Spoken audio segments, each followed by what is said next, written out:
Thank you for listening to SPN, the Savage Podcasting Network.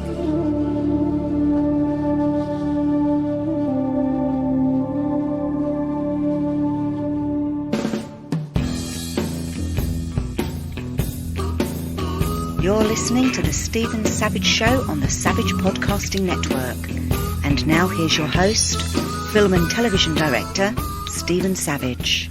Thank you, Andrea. How you doing, everybody? Savage here with you for yet another episode of The Stephen Savage Show, the official podcast of the Idlewild International Festival of Cinema, coming up quick, March 7th through the 12th, and the Scotland International Festival of Cinema, which returns for its second season April 18th through the 23rd in Peoples, Scotland. As usual, we're coming to you from Cranium Wheel Studios at Chateau Esteban in beautiful Idlewild, California, just 2 hours east of Los Angeles, but a world away at just under 6,000 feet high atop Mount San Jacinto and overlooking the Great Coachella Valley. And again, a reminder to look out for some very exciting guests on deck in the coming weeks, including a return to the podcast of my friend Oscar and Golden Globe nominated actress Anne Archer, and one of the stars of HBO's Westworld and the new ABC hit series Alaska Daily. And of course, she's also the voice of Disney's Pocahontas, my friend Irene Bedard. So look out for those episodes coming up. And speaking of the Scotland Film Festival, my guest today serves as a grand jury member of the Scotland International Festival of Cinema and is well known to movie and TV fans for his many roles in blockbuster movies like Mel Gibson's Braveheart, where he starred as Robert the Bruce, a role which he reprised in 2019 in the epic motion picture Robert the Bruce. The Lost City of Z, which is on Amazon right now. I just got a chance to see it for the first time a few months ago, and I loved it. And one of my favorite characters this guy's played when he took on the role of Orson Welles in the Tim Robbins directed all-star cast film Cradle Will Rock. His many and varied television roles as well have made him one of the most prolific actors on either side of the Atlantic, and I'm just happy to call him my friend and have him on the show. So let me welcome in Scottish native and one of my favorite actors, and the one and only Angus MacFadyen. Angus, thanks for taking the time to come on, man. Appreciate it. No worries at all. It's good to sometimes chat. Yeah. Get it all out. just to allow yourself the freedom to just say what you feel. So where are you at the moment? I hear a lot of birds in the background. I know you've been bouncing back and forth across the pond a lot, but where are you calling from right now? Well, I'm on an island off the coast of Panama, where I've been living for the last 20 years now. Wow. See, that's nice to be able to have that kind of, the ability to just live somewhere like that where you don't have to be, I try to stay out of like Los Angeles as much as I can. It's not always possible, but I do. I know you've been spending as much time in your schedule as will allow with your little girl, and I know she's a big part of your life. So the ability to balance career with something as special as a young daughter and living on an island, that has to be pretty fulfilling for you. Yeah, I mean, I try to spend as much time as I can here. It's just beneficial for my health. You know, it's clean air and rainwater and the ocean. And I go and take my dogs to the ocean every day and get in that great big, it feels like the love of God, really, when you're in it. It's living kind of a Hemingway lifestyle, and that's always been something I've wanted. I just kind of keep to yourself as much as possible and keep your head straight. And then when you have to leave your paradise and get back into the real world to work or whatever, it's always nice to know that you've recharged your battery a little bit. So you and I got to spend some time together during the Scotland International Film Festival last April. I remember the last night of the fest, you and I left a large dinner party thing and just started walking through a very drizzly night back to our respective hotels, casting these Sherlock Holmes-like shadows on the stone walls. And two things. I had a great time just hanging out with you, talking movies and acting, but you also taught me a lot about whiskey. I thought I was an expert until I spent a few days with you.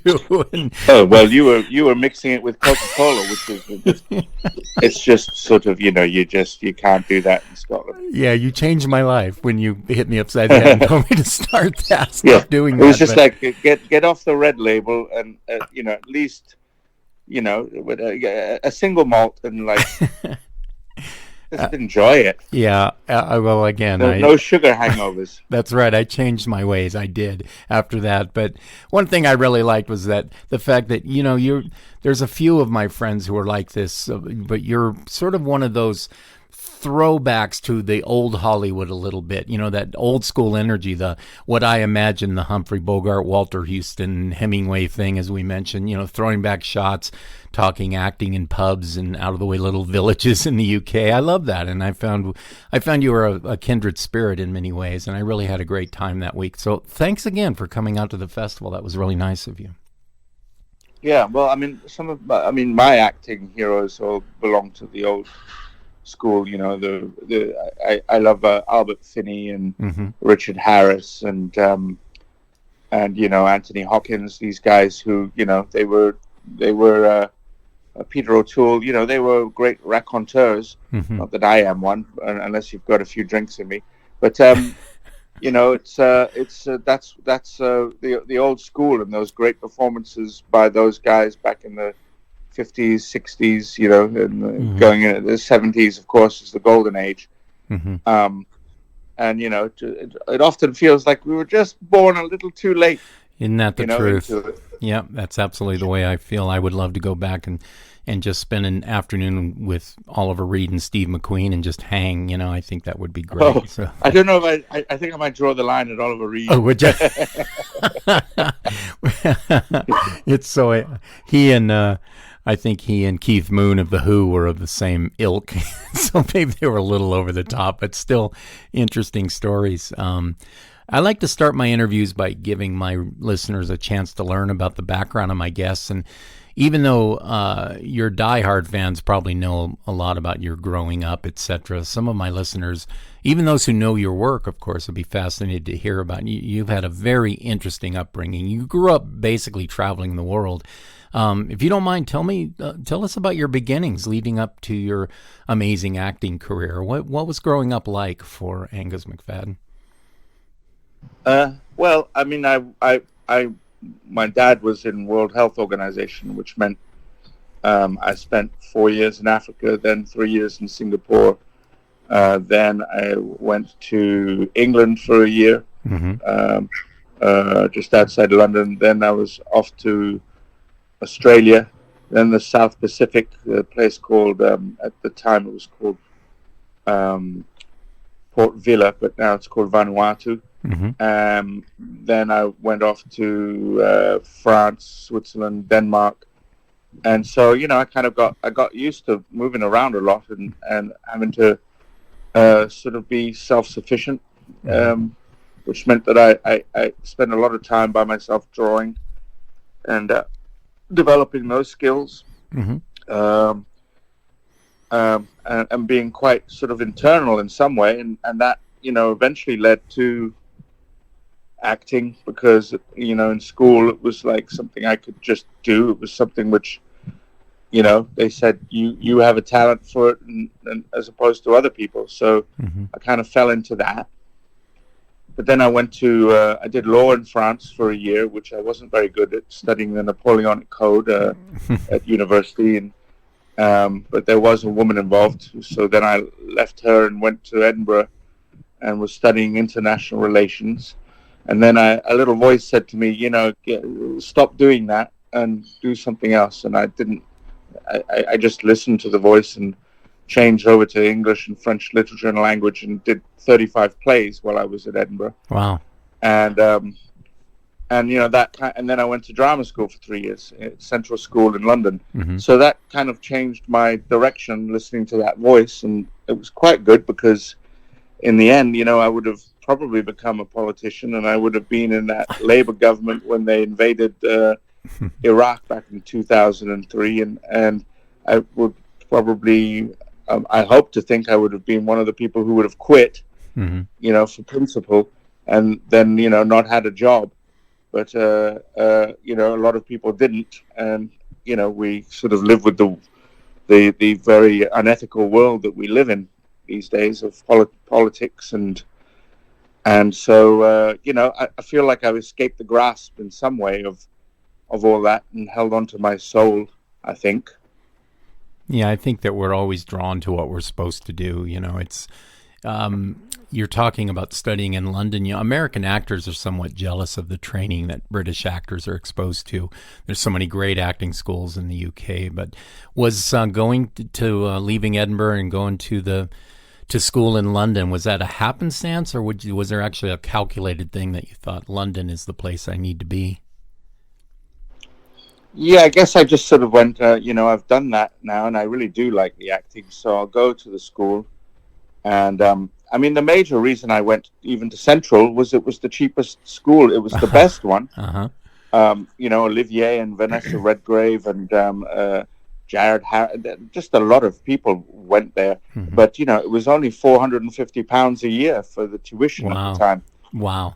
Which was the cheapest place. So I went, I can afford that. I'll go and get a job in a pub and pay it off.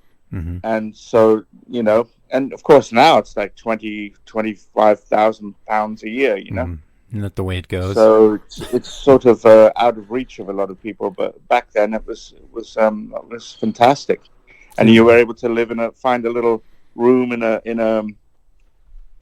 dump with a bunch of other actors for 25 quid a week. Mm-hmm. And then we found out that the house, the entire apartment on the bottom floor had been shut down. So we broke into it and closed it up from in the front and turned on the electricity. And we lived there for 2 years, free.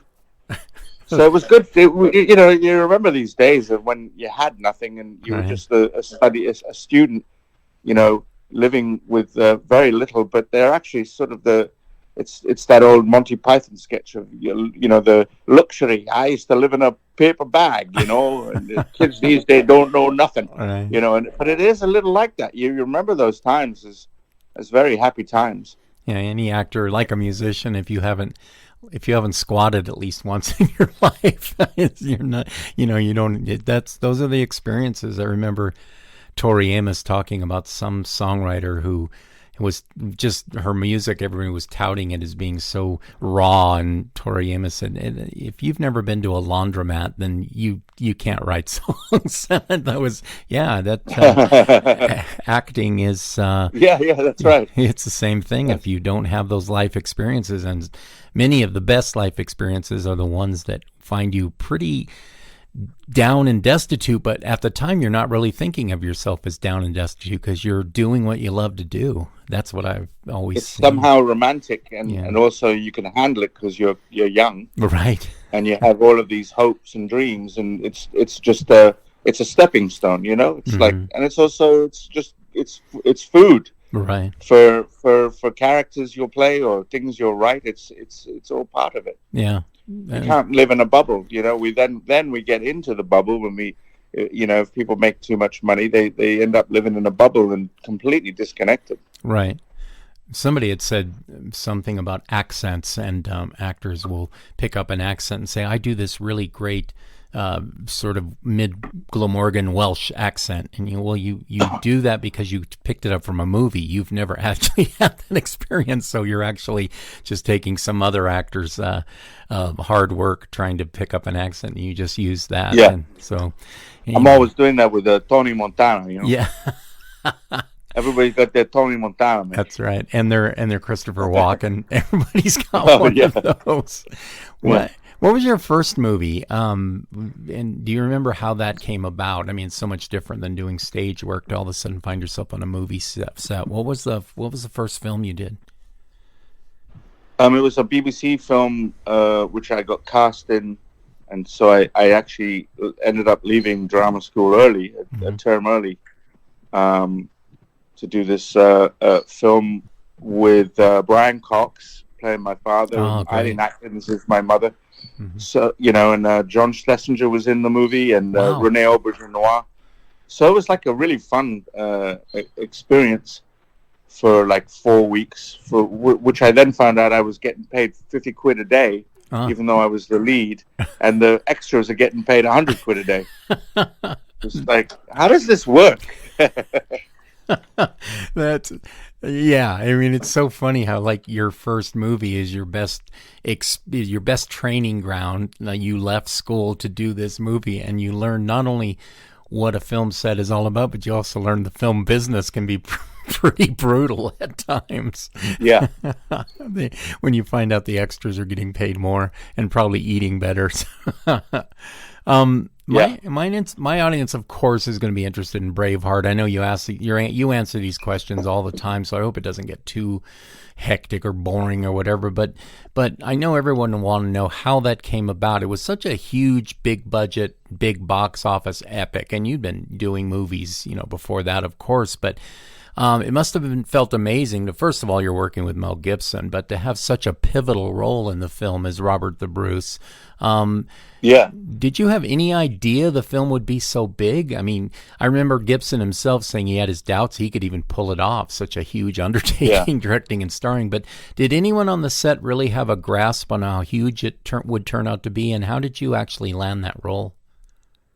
Well, I mean, we actually, I can't remember if we were maybe 2 months in or a month in, and they had this trailer where they said, come and see, we've edited together the ending. Mm-hmm.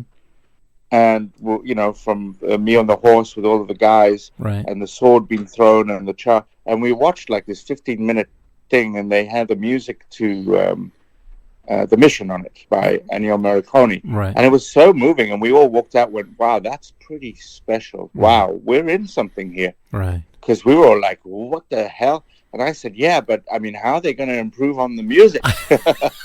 And lo and behold, they did. That score is one of the greatest things that musician ever wrote. Right. So that's how we realized that we were in something special. I got the job. I went in to meet him. I hadn't worked for 9 months, and the casting director called me and said, now you're coming in for the English Prince, and I know you're not going to want it. You want to play Robert the Bruce. Right. You'll want to, but forget it. It's already cast. Mm-hmm. So I drank 2 bottles of red wine at lunch and got on the train to go over there, and went in. And I'm lucky. I'm Scots, so I may have drank 2 bottles, but I don't slur. It doesn't sound like it. Right. So I was basically talking for an hour and a half, and he was like, "So let's talk about the English Prince," And I said, "I don't want to talk about him. I want to talk about Robert the Bruce, mm-hmm. because it's my role, and I know you've already cast it, but I'm going to give you my ideas and my thoughts on it." And I was in there for like an hour and a half talking about him, and he said, at the end, he went, "Okay. You sure you don't want to talk?" I said, "No, I'm good, thanks." Yeah. And I left, and kicking myself all the way home because I'd, just probably lost the job. Mm-hmm. And then I got a call 10 days later, come back, and he said, "You want the role?" And I said, "Hell yeah." And it turned out that the other actor who'd been cast let the day go by which he should have accepted the offer, so they withdrew it. Mm-hmm. Mel withdrew it and gave it to me because I'd convinced him. And the other guy was trying to get the role in the other Scottish film, playing the Tim Roth role. So he lost out on that too. Right. But he's done extremely well since. I'm not going to mention his name, but he's done very well. Well, no safety net sometimes is just the way to go. Yeah, you could have lost the role, but you didn't. So in hindsight, that worked out. Yeah. Having passion, people read that. Casting directors are just like anybody else. They'll have their certain ideas about what role, but when you bring passion to the table, they see it, man. Yes. So. Well, sometimes they're afraid of it. Like I've used it a few times again, mm-hmm. and I got several roles just sort of insisting mm-hmm. that I get a meeting, even though they didn't want to meet me. One was the Orson Welles film. The other one was the Yaya Sisterhood. They just didn't want to meet me, and I insisted on a meeting. But it also doesn't work sometimes. I tried to get a role which DiCaprio was up for, was on the phone insisting on it, and it didn't go anywhere, and I probably scared a few people off. But you've got to be who you are, mm-hmm. and take chances. Well, yeah, I mean, I think that any successful actor will tell you that sometimes they've stuck their neck out on the block, and it's worked for them. And the times that it does work, even if it doesn't work 5 times, but it works once, and it turns out to work in a big film that you really love. Well, who's lost there? You know, I know Braveheart was re-released to be more in line with the Oscar contention, and that turned out to be a great strategy too. Everything down the line with that film just seemed to be gold, you know, and it just had to have been exciting to be such a big part of that film. It was definitely, he has a lot of passion. Yeah. I've never met anybody with as much passion as Mel. Mm-hmm. You know, he really puts it all on the line. And I've never seen somebody one day, he just didn't like the scene we were doing, and he shut down the entire production, and we sat down for 4 hours and went over the scene and rewrote it. And like the entire production shut down, and that was like 30 years ago, and I've never seen anybody do it since. Yeah. It's, I've heard about, you know, actor friends of mine who've worked with Costner. It's the same thing. These actors bring that energy. It's their name's on the line, and they're going to make sure it's perfect. And it really elevates everybody else. You know, the performances in that is just phenomenal. That's funny, because I literally just worked with him, and it was so relieving, because when you work in TV, there's always this sort of the time factor hanging over. Mm-hmm. You know, and not just that they've got that schedule to get the thing in 8 days, but they've got, you know, whatever the thing is, 42 minutes or 50 minutes of each, you know, because they got commercials, whatever. So they, you know, they're always saying to you, speed it up. Can you do that, but just like faster? Mm-hmm. And, you know, you go, yeah, sure, because you want them to keep the scene in and everything, but it's always a bit soul destroying, you know? Yeah. And so it was great to go on this film with Costner, and he like walked through the beats for me, and I was like, I should take that long? And he was like, yeah, man.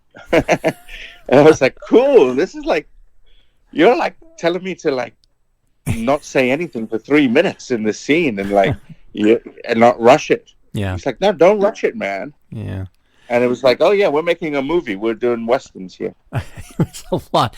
Yeah, it's like night and day, TV and movies. But what I liked about going back to Braveheart real quick was just Spielberg does this all the time. He's a master of it. But I think Mel Gibson was able to take that big, expensive blockbuster, lots of cast and hundreds of thousands of extras, but still pull a personal story out of it. And that's amazing to me when you see those guys. And the reason is, I think I'll tell you, one of my favorite smaller scenes in Braveheart was between you and Mel Gibson, and he's basically telling you, look, stop doing what your dad says. Everybody will follow you. I'll fucking follow you, you know?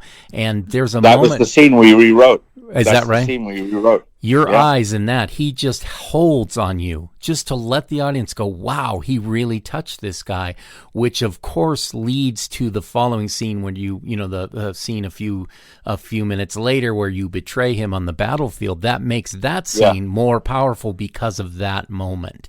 And a director, especially a movie star director, who will take the time and not make it about just himself and how heroic his character is, but to give the other characters around him that time to show something. So he really reaches in, takes the heart of Robert the Bruce at that minute, looks right at it and says, get your shit together, mate. That's great. That's brilliant storytelling, I think. And, you know, he is such a pro that, you know, he's not only directing, producing, doing the rewriting and all of this, but also playing that role so that, you know, it would come to his takes, and he would never do more than 2. He would do 1, and he would get it absolutely right, whatever he was doing. Like the tear running down his face when he realizes I betrayed him. He did that in the first take, and then he said, okay, 1 for safety, and he did it exactly the same again. Wow. And then he moves on. So he's got the time for all of these other, you know, most of us were inexperienced actors, you know, we'd never really done something like this. So he was creating, you know, carving out time for the rest of us by being a pro and not being egotistical or, you know, oh, what about me? You know, my performance. He kind of has an attitude, which is he actually kind of hates himself as an actor. Yeah. So he can't bear watching himself, and you know he talks it down, but you know he gets the job done, Right. and you know he knows what he's doing, but he doesn't see himself necessarily as a great actor and anything. You know, as we've seen, he's his real gift is in directing. Yeah. There are some who got, like Robert Redford, who I like a lot of Redford films, but he's no Yeah. director. He's no director, and I watch him and I go, Yeah. but then you watch, you watch Braveheart, or you watch what's the man with the guy has a wrecked face. I can't remember. It was something about. Yeah. Anyway, you watch that. That was kind of his first directing thing. He was kind of learning about Yeah, directing. that's right. And then all of a sudden, when he did Hamlet, you could see he'd gotten his spurs on and he had his legs underneath him and he was ready to go. And that's, for Shakespeare to come off on screen like that was really good. I personally think he was miscast as Hamlet. He's a Henry V. You know. Yeah, I can. You need somebody more. I'm not going to say tortured because Mel's pretty tortured. He's got a lot of that going on, but right. It's just like he's got that face, which you just like. Wait a minute, that's Mad Max. He acts. Right. He doesn't like think about it and get all screwed up about it. He that's how we know him as a Henry V, as a William Wallace or Mad Max, an action figure, guy, an action guy who takes it. Like he'll deliver it. He'll rise above his weaknesses. Whereas there are certain actors who are really good at exploring the weaknesses. Yeah. Of what it is, before they became a hero, like Robert the Bruce is that kind of a character. Right. There was so much complexity in Robert the Bruce, and I've watched that.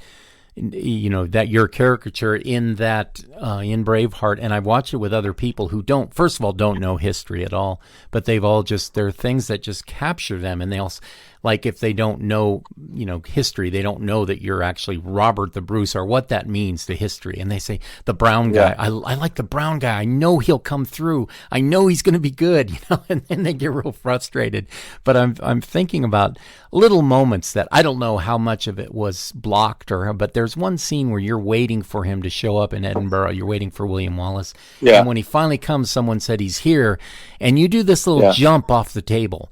And it just says so much about the character, and it tells us he's ready to become a good man again, just really ready to step into himself. And then everybody's betrayed, they take Wallace and you have nothing to do with it. But that little jump off the table, and I go, that's what acting's all about. It can be a scratch of the nose. It can be just that little thing that tells us what's coming 30 seconds later. I love that sort of spontaneous acting like that. There's so few that can do it. I remember that day very well because I went in and Mel would always say, okay, so here's the room, and he can't, as an actor like Kevin, he likes to act it out for people to show them, here's my idea, and sometimes you go with his idea because it's just like perfect, but sometimes it's not. It's like you've got a character. And he said, so you're leaning on this chair waiting for me. And I said, well, this is my table, isn't it? And he went, yeah. I said, and this is my castle. And he went, yeah. And I've been waiting for you for how long? And he, like 2 weeks. He said, yeah, like 2 weeks, a week maybe. And I said, okay. So I'm going to get on my table and walk up and down it. Because it's my table. It's my castle. I'm the future king. There's a certain arrogance. Certain, like, just taking you out of it. And he's also going a little mad with the weight. Yeah. So, but, if you try that stuff in TV, people get afraid and they go, no, I think we should just, and it's often can be quite frustrating. Whereas he just he took a beat and he turned to his camera and said, okay, put the camera right down here on the table looking up. And that was that. There was no argument. He allowed you the freedom, to make the right choices. Yeah, and he knew it was in his mind as soon as you said it. He knew it was going to work. Well, he's kind of fearless. He's fearless, and what you often encounter, in TV making or film making by committee is it's all just fear. Well, it's funny And because so you know, you don't really want to fight that too much, because you're labeled as a difficult actor, you know, yeah, of and course. you've got to be careful and pick the right battles to fight. There's such a correlation with what you just said, though, that this is Robert the Bruce's castle. It's my table. I'm going to walk on it. Same thing that Gibson's going, yeah, it's my movie. It's my table. He's going to walk on it. It's just good stuff. But there was so much childlike exuberance in that it just said a lot about where your character would come from point A to point B just in that one moment. And then that makes, when they capture Wallace, it makes it all the more tragic. And I think that those little moves that don't really telegraph, but later we think about them going, wow, it's amazing that led up to this moment, and it made it all the more. As a director, I just look at things like that and say, man, I wish I'd have thought of that. I wish that had been something I'd have thought of. And it's really not a jealous thing. It's more of a, man, I really appreciate that work. And speaking of taking roles and turning down roles and all that, the movie I talked about earlier that I really liked was The Lost City of Z. And as an actor, that's not a heroic role, of course, by any stretch. As an actor, are those roles fun to play, or are you looking for something that I've had actors tell me the reason they've done a movie of mine for less than what their agent would, of course, wanted was because it's a role they've never played before. Like I put somebody, it's a Western, put somebody on a horse. Now, I just always wanted to do a Western, so you can get actors that way. But when you choose a role like that, was that something you knew you could bite into, a guy that was so despicable, and make him work within the story? Is that ever an interest to you, to take on roles that perhaps, are not the well, I mean, I Robert never Bruce? look at them. I never look at a character as despicable. I try to find out who they were. And the interesting about that man, he actually existed. Mm-hmm. And he was an explorer and an adventurer. And he went also to the Antarctic or the North Pole. I can't remember which one. Uh-huh. You know, and discovered some stuff and did quite well. You know, and what I realized was that this guy was better in cold climates.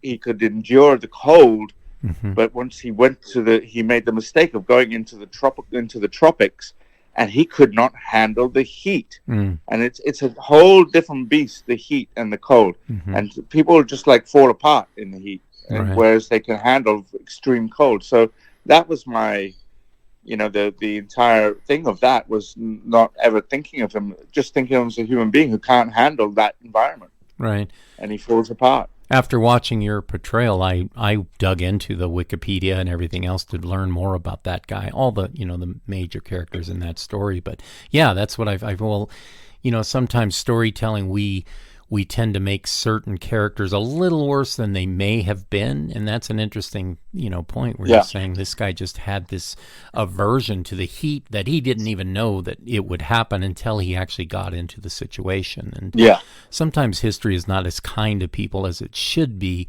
because we don't think about things like that. I don't know if you got to spend much time with Leslie Patterson at the film festival. I know you guys were talking a little bit. Her film All Quiet on the Western Front, which she co-wrote and executive produced, 14 BAFTAs and 9 Academy Awards. Isn't that amazing? It's amazing for such a great person as her too, But she and I were we were talking about you and these future projects that we're lining up right now. She's got a couple she's shooting in the UK, and I have a couple I'm shooting here in the States, and we're both, just right now we're just in the process of developing like 4 or 5 together at the same time. And we were talking about you and getting to spend time with you at Scotland and everything really made me even more anxious to work with you.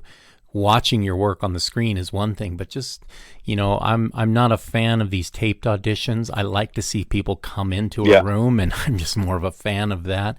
But spending time with you like she and I both did, I'm just really anxious to get some work in with you. And you have a way of playing so many different roles.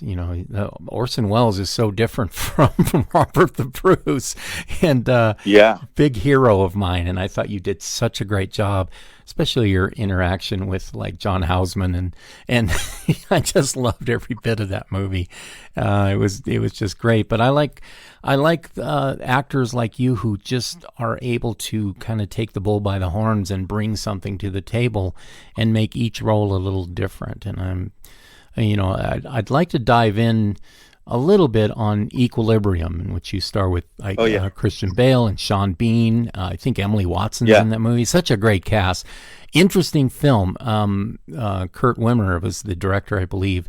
How'd that come about for you, that film? And that seemed a little quirky for things that you've done in the past. And was that something that you you saw the role and went, yeah, it's something a little different? I mean, I'm a little disappointed with that movie. I know a lot of people like it, and it was a precursor to many things which have been made since with that idea. But there was just something which missed for me in any case. That's interesting. I don't know what it was. It always I know it was a box office failure because they never did any. Right. They never did any publicity for it whatsoever, and they kind of dumped it. I don't know what the reason was for it. So maybe that's what really bothered me. I found it accidentally. After I met you, I found out. And I went and looked at the movie. So yeah, I didn't hear anything about it. I don't think they did any kind of push at all. No, nothing at all. But and this was Christian Bale was just sort of coasting the beginning of that wave, and so it seemed like a stupid decision. But it's had a cult following since, so it's done quite well. I've had a lot. But I do remember that I remember the Weinstein. We were about to start filming, and then there was some problem with the script, and Bob Weinstein turned up, and we had to all do a reading in a room.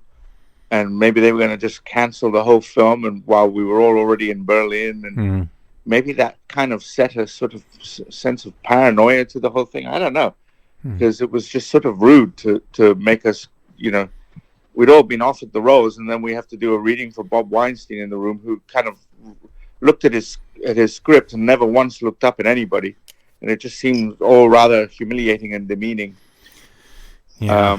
I don't know. The business sometimes can be just so they're dealing with artists, and half of these suits are so they don't even know they're dealing with artists. They actually think that because they're the guys who bring in some money, they're the ones that people are going to see at the box office. Like, no, we're not here to see your money. We're here to see great performances and a good script. And it's a quirky film, but I know I teach first-year directors at AFI, and a lot of young directors, male and female, talk about that movie.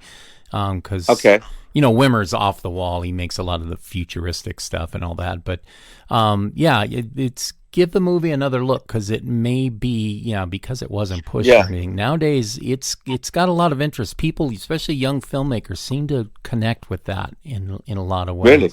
Yeah. So it's I remember, because I was like, there seem to be sort of contradictions in it. Like, nobody's supposed to feel anything, but there's I can't remember the name of the actor who opposite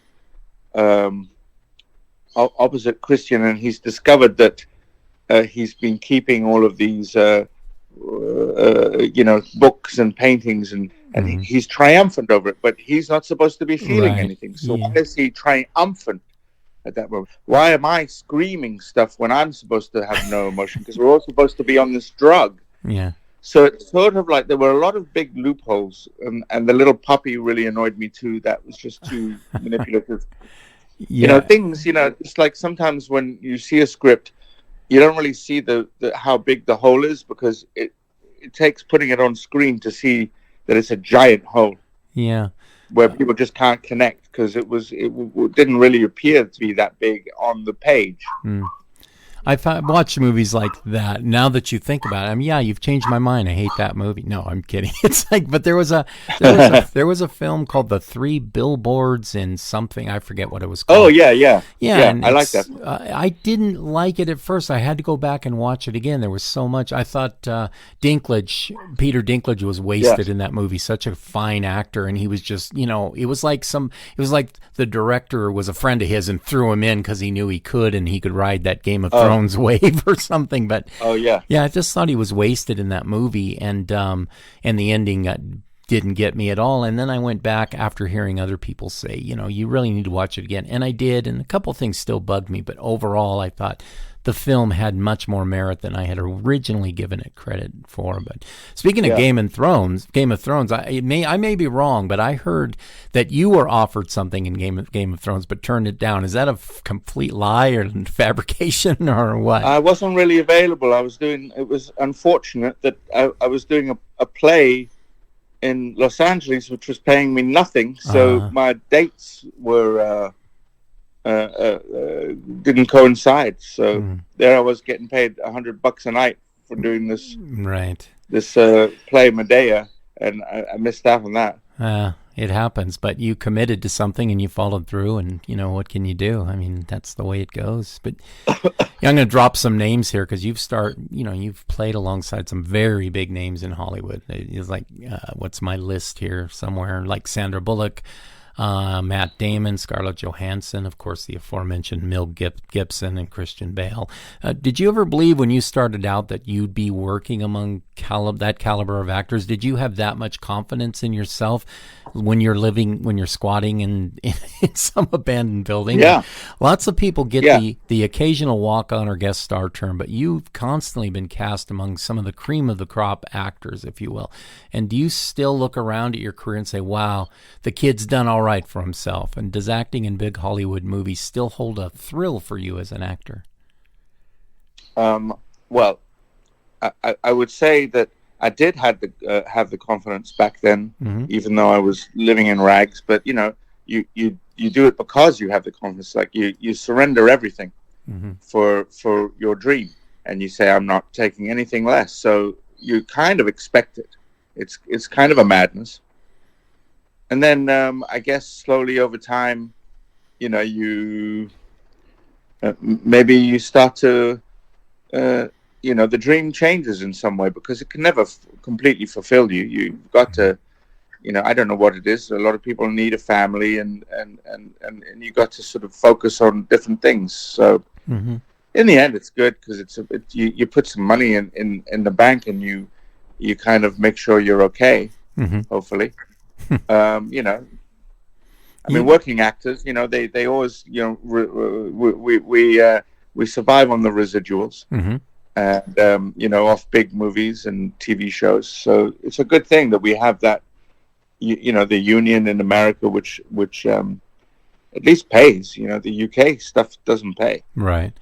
Yeah, I've heard that complaint a lot. You do a TV show there, and they take all 7 years of the residuals. Right. Isn't that ridiculous? Makes no sense. It's outrageous. Yeah. How dare they? People complain about the Screen Actors Guild, but when you look at other countries and how they treat their actors, it's a lot of people are very grateful for the Screen Actors Guild. They do too. Hell, man, they gave me my pension and and these residuals, and the UK guys gave me nothing. They just took it. Yeah. They're like they took all the residuals, and for a film like Braveheart and all of these things, it's like, it's really not, and it hasn't changed. Yeah. It has not changed in 30 years. It's like people are still expected to work for peanuts. Right. When you're doing, I don't want to change the subject too much here because I have a lot to say about that, but it's, I don't want to keep you forever, but I could go on and on about unions and equity and all that stuff. But you've done a lot of, I would call them costume epics, period pieces. Are those easy for you to do? I mean, you've probably had all the combat training you're going to need in your life. And, you revised your Braveheart role in that film we mentioned earlier, Robert the Bruce, which I thought, when I heard you guys shot a lot of it in Montana, I was like really thrilled about that. But I enjoyed the movie very much. But is your approach to a role like one of those big sort of heroic things, involves a lot of heavy fur and armor, swords and muskets or whatever, as opposed to playing like modern characters? Does it really, do you approach every role pretty much the same inside out?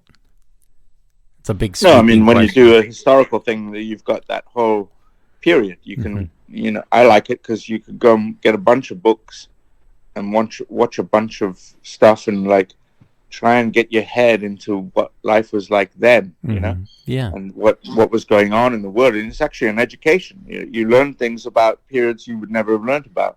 Sure. And so I love it for that, because, you know, that's a major part of what I do, is like research, and you know, and it's just like this wonderful moment where you start to prepare for a role, and you're sort of like a bird of prey, like a hawk or something, and you're circling the role from high above, and you know, you don't go in for the kill until you're shooting on the day, and that's when it all like centers and enters you, and they call action.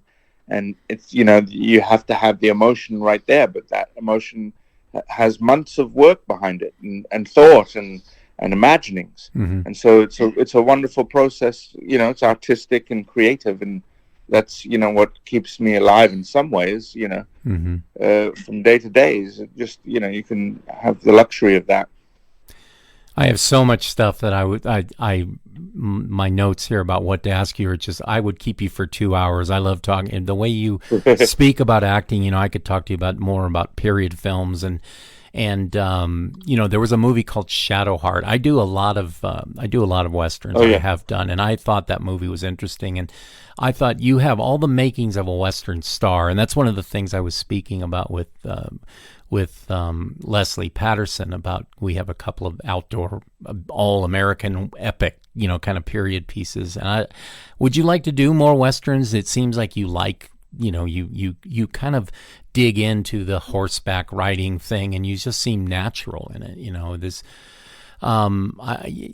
you just have that vibe. It's almost, I don't want to say it, but I'm going to. You've got that American Western star vibe.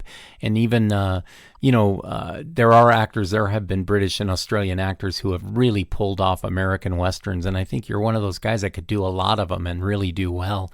You just felt like, you know, you just feel like you've got that, again, that old school American Western kind of vibe to you. Howard Hawks would have loved you. He'd have cast you in everything. Yeah, thank you for saying that. You know, the John Ford school of, you know, I've done a few, and I really enjoyed that Shadowheart thing, playing the bad guy. And I just decided I was going to have fake teeth, that he had rotten teeth. Oh yeah, that's right. At the beginning, and then he changes them, and he gets these golden teeth because he can afford it. And it's all about the corruption of money and how it, you know, what it does, and it's literally in your teeth. And so that was a lot of fun to do. But I was doing that Kevin Costner thing again, and I had to drive from Salt Lake City to Moab to the location. It was like a 3-hour drive through wilderness, and I was just all the way just going, oh my God, people, you know, 200 years ago were like in these carts, you know, crossing this desert to get to places. I mean, the kind of people these were, you know, I don't think they really exist anymore, because, you know, people, you know, drinking Coca-Cola and eating popcorn, and, you know, you couldn't exist in those times. They were so hardened by the environment. And so it was that, you know, and I was thinking about that. And then you're sitting in Moab and you're looking at basically the face of God. And like, what does that do to a person to just be in that, you know, all day with no television and very little until, you know, you've got to build your hut, or, you know, get your food, go hunt or grow something. You know, that takes up your whole time. Those people were not modern people, but, you know, we now go and get our stuff in plastic at the supermarket. Yeah, you know, subsistence. The world has changed. Subsistence is something we don't really need to worry about anymore. Just that basic. Okay, well, I'm in a spot. We need the money to go and buy it. Right. Where do I find water? How do I get shelter? But we no longer have the skills to go and get it. Right. We've become sort of, you know, I don't know what the word is. Sort of almost infantilized by the world. Yeah. No longer. It's like I look around. It's like I wish I'd studied how to be an engineer or an electrician instead of doing what I did, because then I would know how to fix my washing machine and my heating and lights and cars, and, you know, Yeah. That's so important in some way, you know, to be sufficient.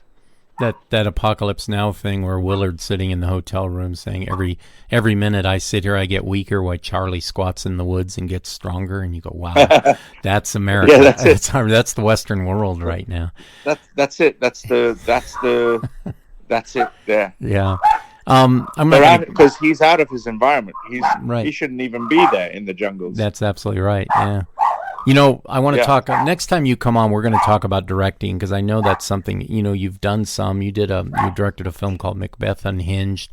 I'm looking forward to seeing that. I haven't seen it, but I know, you know, when you talk to actors about directing, we were talking about Mel Gibson, acting versus directing, and then doing them both. But we'll talk about that another time. But I just want people to know that, yeah, you do write, you're a poet, and you just do you have a lot of layers to you, and I think most of my favorite actors are like that. There's no actor or actress that I like that is one-dimensional. You know, the great ones always have a many-faceted life, and I think you're one of those people. And you gave an off-the-cuff speech at the Scotland Film Festival Awards ceremony, and you talked about the importance of independent film, both in giving a voice to new filmmakers, but as a legitimate art form all on its own, you know. And I thought it was very elegant, and only a real person who, you know, like a director who knows the nuts and bolts of filmmaking could have given that speech. And I heard filmmakers afterwards saying that it meant a lot to them. So good job on that score, my friend. That was a nice moment. Oh yeah, thank you. Good. Yes, Yeah. That was slightly thrown to the wolves that time. I was told, "Oh, you've got to make a speech." I just called you up, and you're 5 like, minutes before. Yeah, thanks, man. I appreciate that. Well, that's about all the time we have for today. I actually held you a little longer than I promised, but I'm so grateful. And I could go on and on talking to you about filmmaking and acting, and I'm sure we'll have the opportunity in years to come. But if there's anything you'd like to end with, or anything your fans should be looking for in the future that you'd like to talk about on any aspect of your career, is there any website we should look at or social media? And can you give us the lowdown? No, I mean, I'm good. Okay. You're the best. Well, but you know, let's do the director thing next time. Yeah, we will. I'd love to have you back on, so we'll do that. Maybe in the near future. I'd like to continue this, because there are some guests I have that I don't want to put out a 2-hour podcast, so I do have to. I'm bringing Ann Archer back on for that same very reason, because we're going to talk about screenwriting and things that we didn't get to talk on it before. But anyway, thanks again, peeps, for listening to the Stephen Savage Show. And remember, you can find us on every podcast platform out there. So please tell your friends, and the word of mouth is really helping us. And we're, every time I look at the numbers, the stats, we're just growing and growing by the minute. So let them know about this episode as well as the archive shows that are available. So for Angus MacFadyen and myself, thanks for listening, and we will see you next time. Thanks so much, Angus. Appreciate it. Welcome.